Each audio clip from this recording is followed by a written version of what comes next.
Alright, hello everybody, this is Antonio Wolf. Walking my dog around these hills today. And I apologize, the sun is in the way. That's what happens with cameras in the sun. Anyways, just want to do a little quick video. I've mentioned Chad Haig before from the YouTube channel Chad African.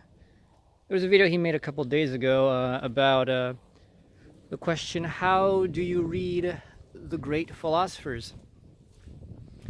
It's a pretty good question, pretty interesting question. And since I've had the experience of having to learn to read things outside of a classroom setting, I think I have something worthwhile to say about that. Whether other people can live up to that, that's a whole other question now, isn't it? So, point number one for how to read great philosophers, or rather how to read philosophy in general, how to read anything well, that's worthwhile. And the first point is leave presuppositions behind. Get rid of your presuppositions about what the text means, what words mean. Just let the author define things and go with it. Don't fight the text.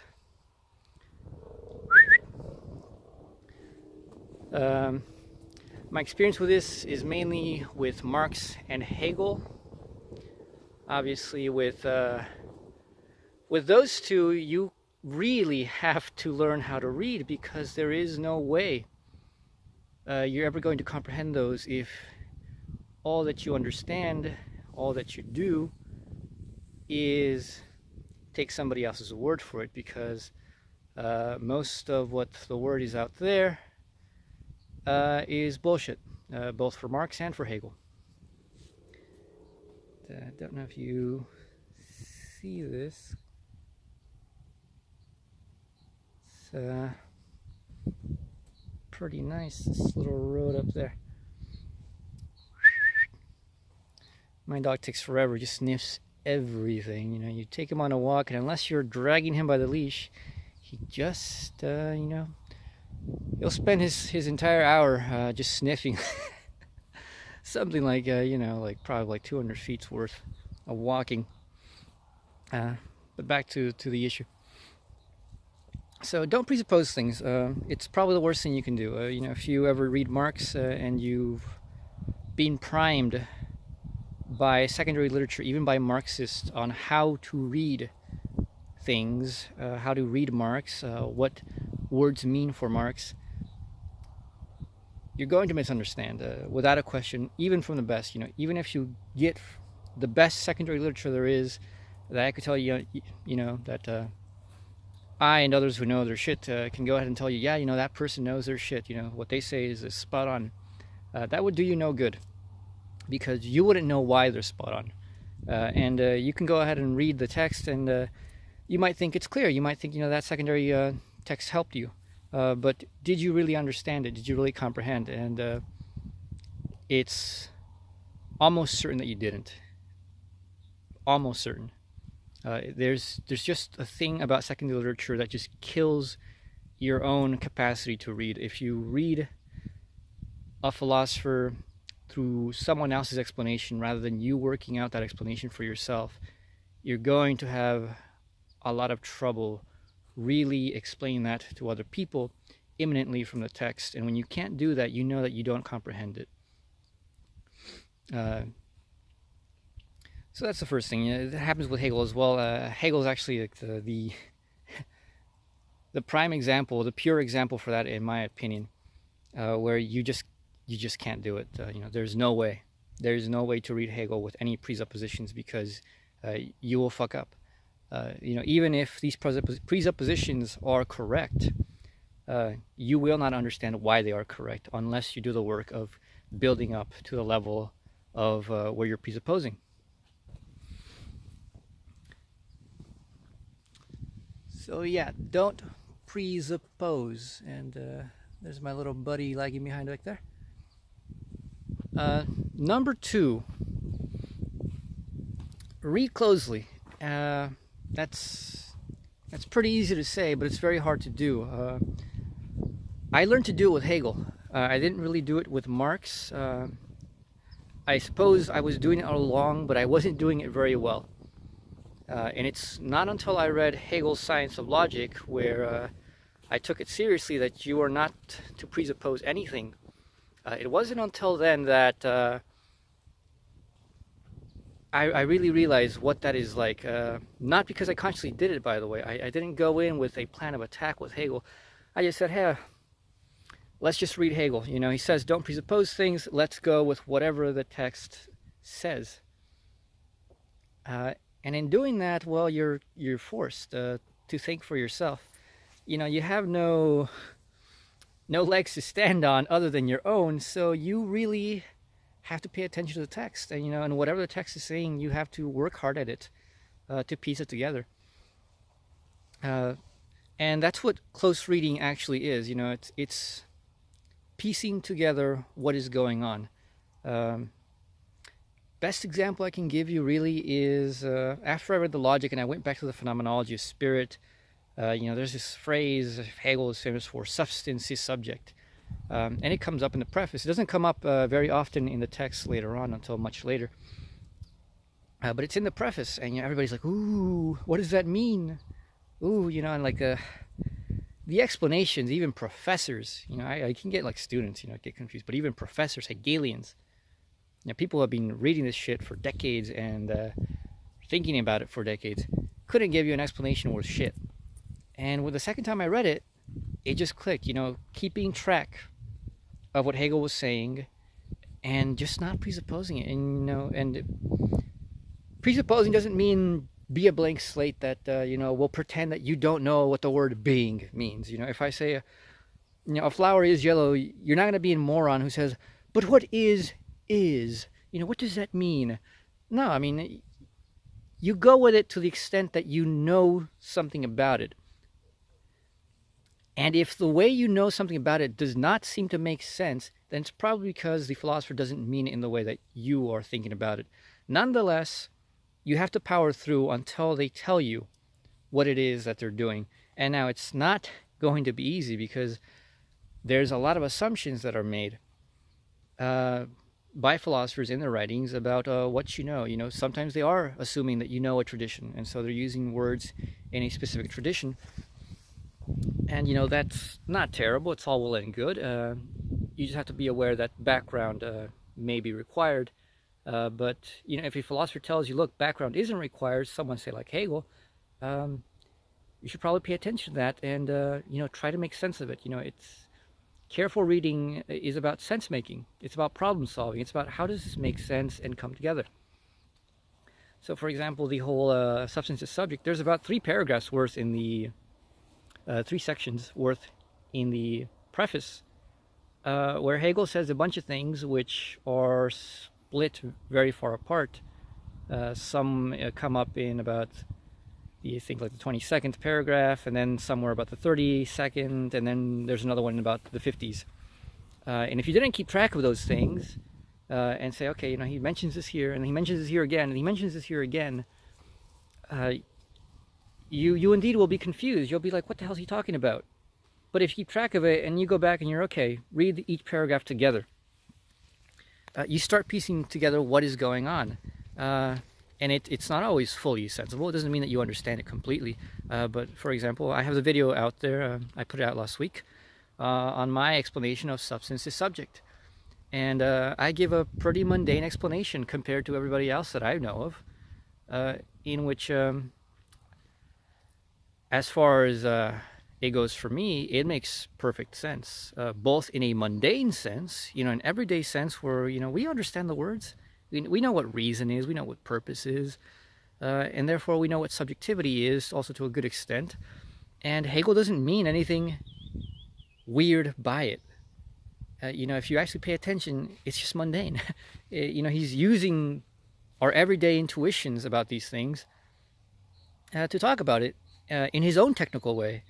And yes, you won't capture the full technicality, but actually you'll comprehend quite a lot if you just go with the way he talks about it, even in the mundane sense.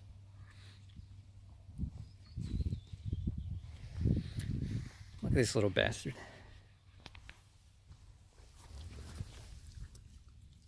are you doing?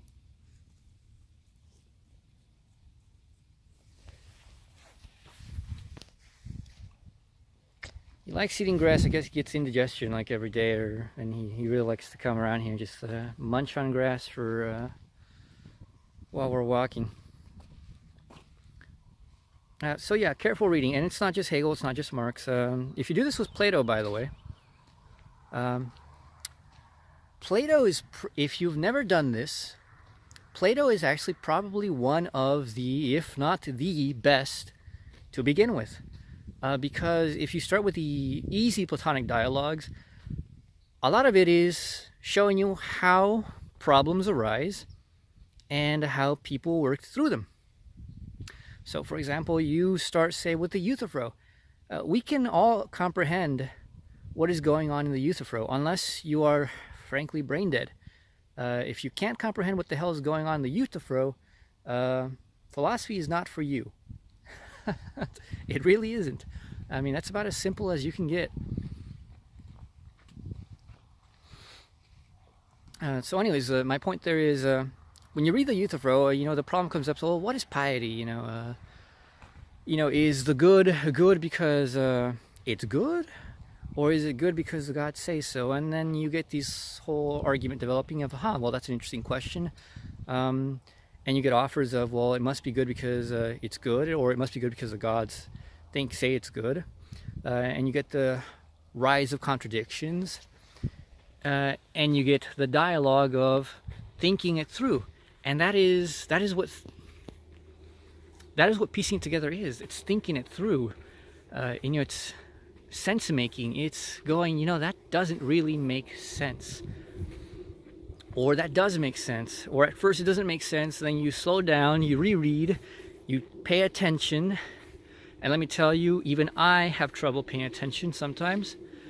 For example, this last couple of days I have been reading Schelling's essay on freedom. And the first time I read it, me and my friend Hyperion raced through it, and we were like, the fuck is this shit? We thought it was frankly quite stupid. We got bored of it somewhere about like 40 pages in, which was about 2/3 of the whole essay. And we just gave up on it and decided to quit on it. Went back to reading Hegel. But nonetheless, it wasn't that it didn't make total sense, so much as it seemed to be about things that we didn't really care about, and we didn't really want to pay attention and do the work. And like, for example, the first third of it, which is about questions of, the coherence of pantheism and freedom, as well as the role of evil, the choice of evil in freedom. And then it goes into cosmogony and blah, blah. And the first two sections, they were good. I thought they were good. We thought they were good. But we didn't think it was like ground-shattering or world, a revelation of any kind. And so, we were lazy about it and just sped through it. And, we didn't take notes. I didn't take notes. I usually highlight like almost every line of everything I read by Hegel, because I scrutinize it a ton of times. And I take a lot of notes. But I didn't do that with Schelling. And, we read it a second time. And the second time, I realized, this is, we were slowing down more. We were being more careful. I was being more careful specifically. And so I did a bit more highlighting. I did a bit more note-taking. And I noticed that things didn't make sense the first time. Were making more sense the second time. And, I chalk that up to, egoism, where you just think you're so much better than the author. You think that, you see things so much more clearly. And you're like, oh, this is stupid. Why am I wasting time on this? Why did anybody ever write this? Why did anybody think this was great? But, when I read a book about Schelling, and I realized, I had given Schelling a bad rap. I didn't give him the same treatment and chance that I gave to Hegel and Marx. So I've gone back this week, and I've been rereading it. And I've been paying a lot more attention. I've been reconstructing the arguments from the work. I've been analyzing it and going, okay, this argument is going here, this argument is going there. These arguments relate. This argument here relates to that argument there. And I'm piecing that together, and I'll put out a couple videos on the entire work, probably about 3 or 4 videos on each major section. Maybe I might just skip the cosmogony section because I don't really consider it philosophically significant, but I'll have to reread it to make sure. And I'm noticing this time that there were a lot of nuances to the arguments going on in the sections that I thought were good, which are, better than I gave them credit for. And some of them are actually worse than I gave them credit for. But, you have to slow down and piece this together. He's all the way down there because he doesn't like going up this hill, but I do, so he can just mull around and wait until I'm done with this video. So yeah, to summarize my point on this, it's to read closely, you have to be piecing together an argument. You have to be going very carefully and noticing the way things are said, the way things are linked, what arguments are explicitly linked, what arguments are implicitly linked. And in doing that, you're reasoning, you're philosophizing. That's it. It's no mystery. It really is no mystery. Philosophy is thinking. It's a very rigorous kind of thinking. It's a very special kind of thinking. It mainly concerns, the thinking of thoughts. But nonetheless, it's just thinking. And, thinking is reasoning. Thinking is unification of material, according to some kind of logic. And logics are just these structures and dynamics of unity, these processes of unity.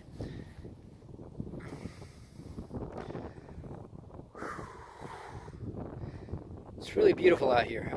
It's really great. Don't know if you can see the channel there. It's a very beautiful view. Very, very beautiful view.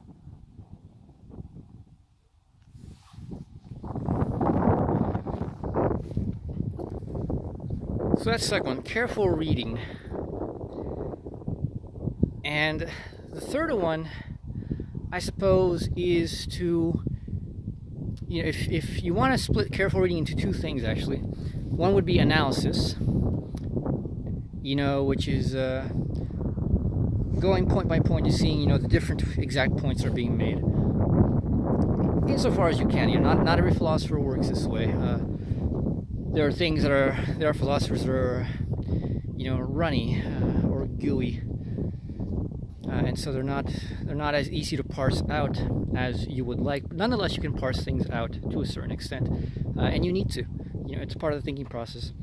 And the second part would be that part of unification, in which, if you have things parsed out right, and you can lay it out before yourself, doing the work of unifying, doing the work of following that argument has a very peculiar thing that is more than just if A, then B, then C, because, the philosopher said so. No, that's not it. That's not good enough. If you want to really think philosophically, you have to understand why. Why A, why B, why C? And this is probably the hardest thing, because to do that, you must get into the thought itself. You must think like the person you're reading. You cannot do this if you do not do that.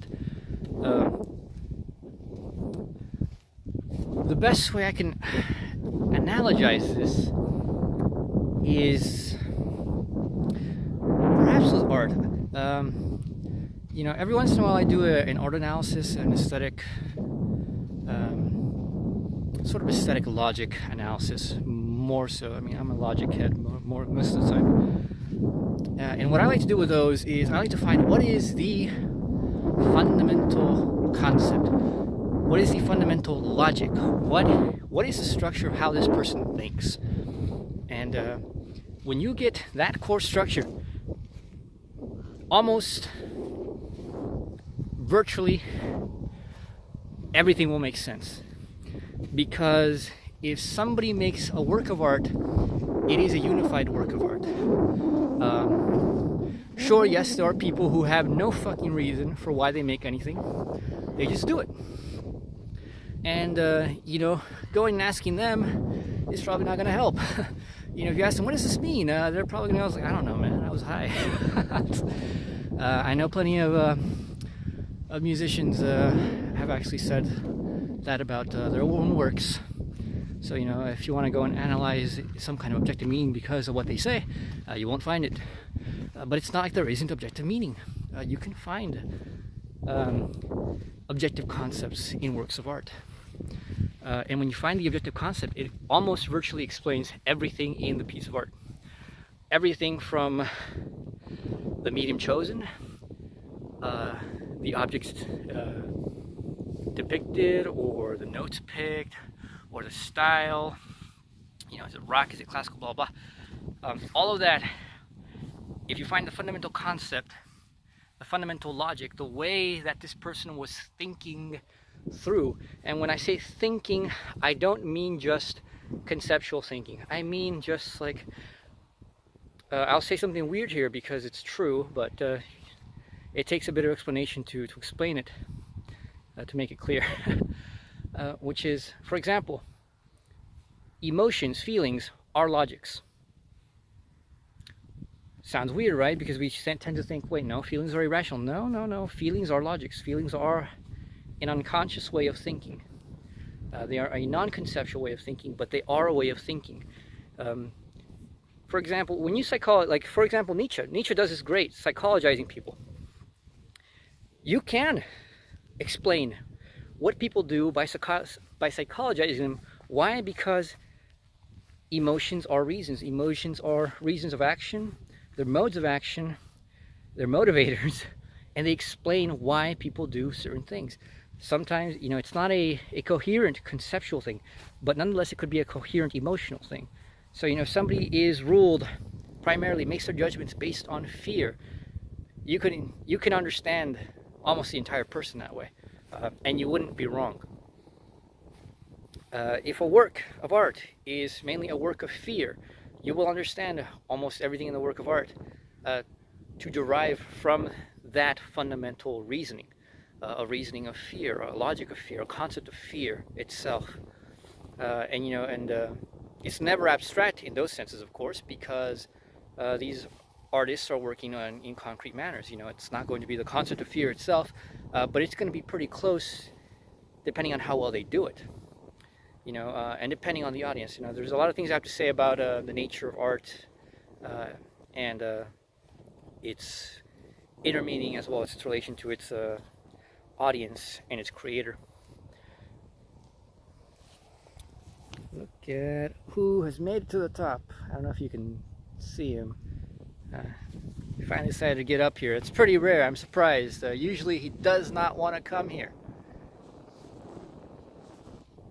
But anyways, my point there is that it's very difficult to do this. It really is, because it's the hardest thing to do. You have to get into the person's mind. You have to think like them. And if you can't do that, you'll never accomplish it, period. You just won't. Doesn't matter how much secondary literature you ever read.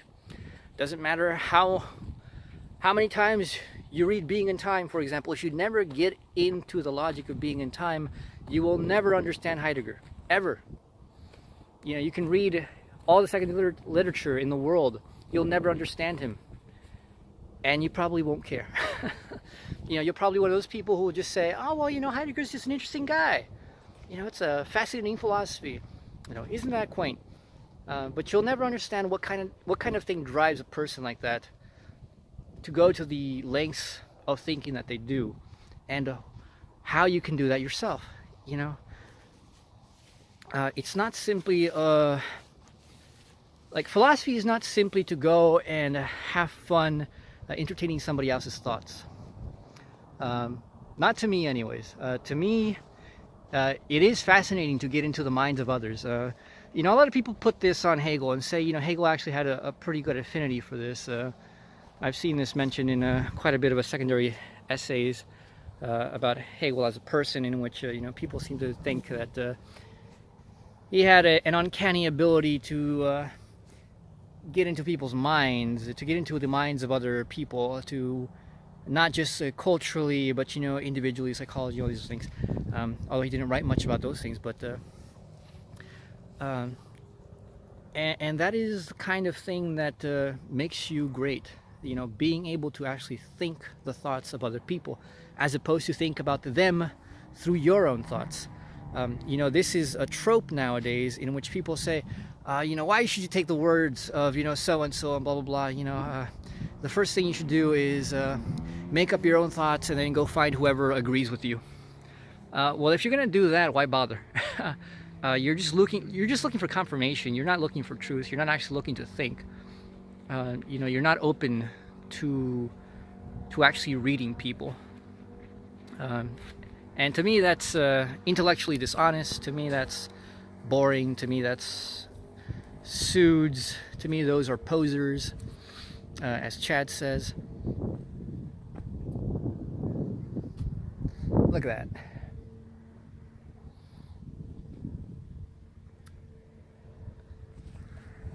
And if that's what you want to do, go ahead. Yesterday I saw a funny post on Reddit, on Ask Reddit, Ask Philosophy, and somebody says, what's the next Hegel book I should read? And he's like, I've read the Phenomenology of Spirit, and the Science of Logic, and the Philosophy of History, and Philosophy of Right. What's next should I read? And I wanted to post and ask, how fast did you read that, and did you actually comprehend anything? But somebody posted something before me, not talking about that, not even asking that, but this person actually, the original poster of the topic, actually posted under it and said, yeah, it took me like a decade to read through the Phenomenology of Spirit. I would go bit by bit, and I would just get frustrated, and I would read a couple pages and close it, and never go back. But then finally, after like 10 years of trying, I just finally sped through it and read it all, and I think I got something. I don't know what. And then they read the Science of Logic, and let me tell you, they probably got nothing too. If that's your idea of reading philosophy, I don't know what the fuck you're doing. You're wasting your time. Are you trying to impress somebody? Because you're not going to impress people who actually read. Are you trying to impress people who don't read? Maybe you'll impress them. I doubt it, because people who don't read usually don't give a shit about these things, and if you try to talk to them about it, they'll think you're a fucking moron. Are you reading so that you can like tick off some kind of bucket list for, I finally read that bastard Hegel, I finally read Plato, finally read Kant, I finally read Heidegger, finally read Derrida, finally read Deleuze, but I didn't understand shit, but hey, I finally read him. I read them. It's like these people who, on the right, and who will tell you they've read Marx and they've read Hegel, and they're like, I've read them, I know what they say, and they'll say like, and they're a bunch of totalitarians, and they're anti-individualists, and you obviously know that they haven't read, but nobody actually gives a fuck. You don't have to actually do it, because the people who they talk to and the people who are listening to them don't give a damn. They don't care. They're looking for affirmation of their own biases already. So whatever, So to wrap this up, get a nice view. How do you read the great philosophers? How do you read philosophy in general? One, get rid of presuppositions. Don't fight the text. If a philosopher defines things, go with it. Just go with it. Quit fighting it. You may feel that being is not what this person says. Well, too fucking bad.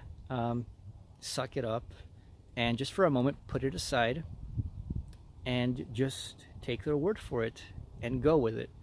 It's not going to kill you. It's not going to be the end of the world. As a matter of fact, you might find that it's actually quite interesting. You might find that it's pretty dope.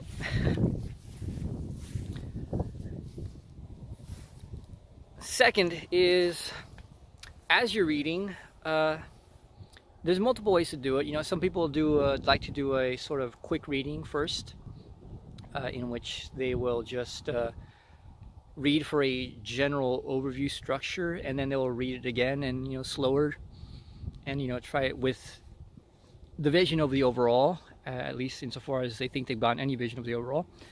They'll work through it slowly, and then they'll do the work of the second and third part, which is analysis. Try to parse out exactly what is being said, how it's being said, how things are being connected, what is being linked to what. And then the third part is, which is obviously the infinitely hardest part, and I mean this in the Hegelian infinite, in which there's a qualitative difference that no quantity can transcend, no quantity will allow you to traverse, no amount of analysis will equal rational comprehension of the logic in the work itself. So you have to pay attention, and then you just have to do your darndest to comprehend what is the problem this person is talking about. Why is it a problem? And how is it that they're actually trying to answer it? And why is it that they think this is an answer? In following those kinds of questions and posing those to yourself and trying to work that through, that's about as best as you can do to manage to find a way to get into the mindset of this person that you're reading. Sometimes, of course, things are not so easy. Some philosophers are just ancient, and you have to have some secondary help because the words, the language itself has changed. And so, you read, say, the medievals, or someone even like Leibniz, and they're talking about perfections. We don't use the word perfection in any way like that anymore. So you have to actually, be very careful about the time periods of philosophers, so that that there is perhaps a language barrier going on, and you need to be careful with that. Something like Plato, for example, there isn't always an updated Plato to be read with modern language. So you have to be careful about when was this published, what kind of language is being used, and if it's being archaic language, if it's archaic language, it's not the end of the world. Yes, it's a bit annoying, but there are dictionaries for that. You can find them, and they will give you a bearing to get straight again.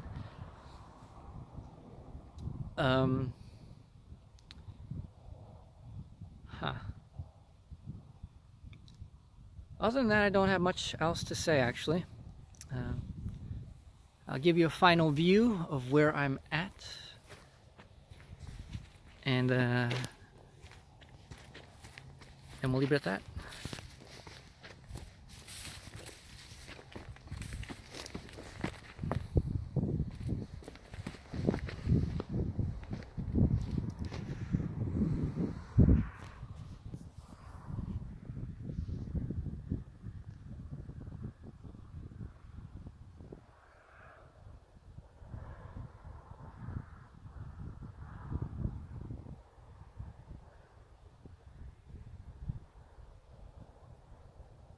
Of course, down there is Balboa Jr. And that'll be it. This has been Antonio Wolf. See you around.